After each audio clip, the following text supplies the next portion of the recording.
আলাইকুম সবাইকে। আজকে হচ্ছে একটি প্লেন কেকের রেসিপি নিয়ে আসলাম।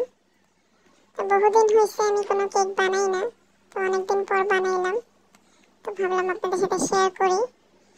তো চলেন শুরু করি। তো প্রথমেই হচ্ছে আমি দুটো ডিম নিয়ে নিয়েছি, বড় সাইজের একটা বোল নিলাম এবং ডিমটাকে ভেঙে ডিমের সাদা অংশ নিয়েছি আর কুসুমটা আলাদা করে রেখেছি। এটাকে আমি প্রথমে বিট করে নেব আর কি, ইলেকট্রিক বিটার দিয়ে বিট করে নেব।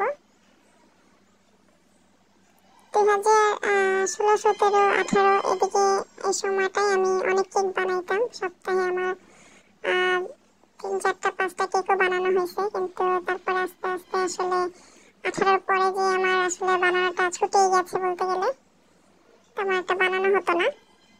তো যখন এরকম মানে ফর্ম হয়ে আসবে প্রায়, তখন হচ্ছে আমি চিনি অ্যাড করতেছি। আমি সম্পূর্ণটাই আমি আন্দাজ মতো দিচ্ছি। আমার এখানে আমি কোয়ার্টার কাপ নিয়েছি, কোয়ার্টার কাপের 2 কাপ আমি ইউজ করব, আর হচ্ছে কোয়ার্টার কাপ তেল দিচ্ছি। অল্প অল্প করে চিনিটা দিয়ে আমি বিট করে নিয়েছিলাম। তেলটা অ্যাড করে দিলাম।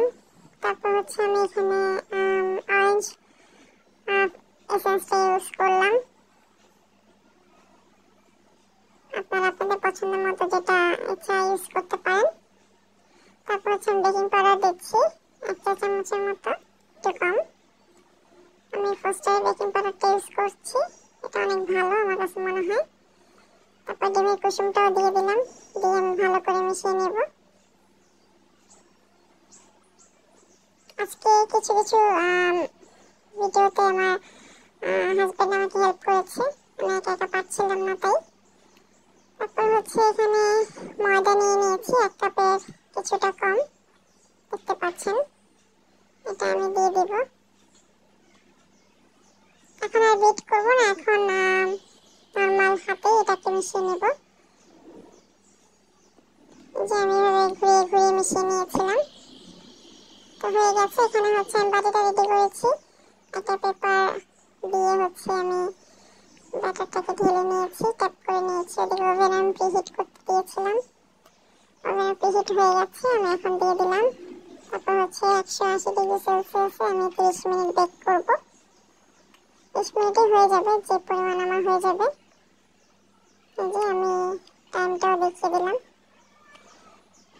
এই হোক, আমার হয়ে গেছে কেকটা। এই যে দেখতে পাচ্ছেন, মাশাআল্লাহ কালারটাও সুন্দর এসেছে। অনেকদিন পর বানিয়েছি, এরকম ভালো হবে ভাবিনি, তো দেখে ভালো লাগছিল।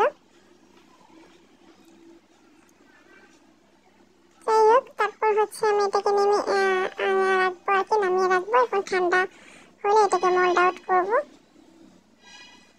এই যে ব্যাক সাইডে দেখিয়ে দিলাম পেপারটাকে উঠিয়ে। আপনারা চেক করে নেবেন যখন হয়ে যাবে টাইম।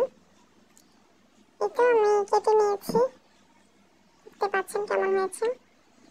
খেতেও অসাধারণ হয়েছিল, ভালো লেগেছিল। অনেকদিন পর বানিয়ে এবং ভালো মতো হয়েছিল দেখে।